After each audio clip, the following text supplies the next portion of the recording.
Hi, my name is Rocio, and I want to tell you a little bit about what respect means to me. So, when I think about respect, I think like listening to people and kind of being open to hearing their perspective and their experience before you come in kind of with your pre-notions or anything you've heard of kind of thing. And I think that helps with working with people, with just getting along, and in relationships with people. So I was thinking about it and like, okay, how did my parents teach me that, right? And I think, an example I can point to is like my dad walking down the street, with us, and you're going that way, somebody's coming this way, and he would just kind of like do the head nod thing, like what's up? Well, now it's like what's up, but back then it was just like, good morning, or buenas tardes, which means good afternoon. And when I think about that, I'm like, okay, break that down. Really, what it is just acknowledging somebody, right? And like, I see you, and you're important enough. I'm not too zoned into my world to stop and say, good morning. I see you. So I think respect can be broken down that simply, and it could be just that action of listening to people and kind of acknowledging them and their experience. So when I think about it in the context of foster care, I think, my siblings and I were in foster care when I was about 7 or 8, and we were in it for just a short period of time, but I remember, all these agencies and like social workers, therapists, all of that whole bit coming into our lives and, asking questions, and all of a sudden you kind of lose a little bit of that privacy, right, of your family's day to day.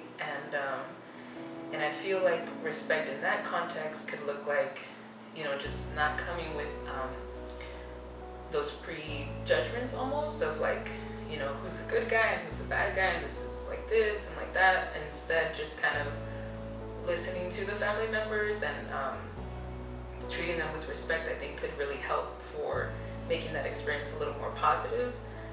Because it's hard, it's hard to let a lot of strangers into your life, into your private family life, and you as the kid, you're kind of like, well, those are my parents, and no matter what kind of went down at the end of the day, usually youth still feel that attachment towards their parents. So I've kind of found in talking to former foster youth and in working with that population a little bit, that it's really important not to cross those lines and to be respectful and mindful of the family as a whole.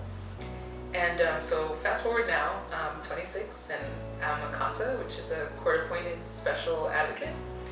And so I get to mentor youth, and kind of my role is to find out what he needs and what he's going through.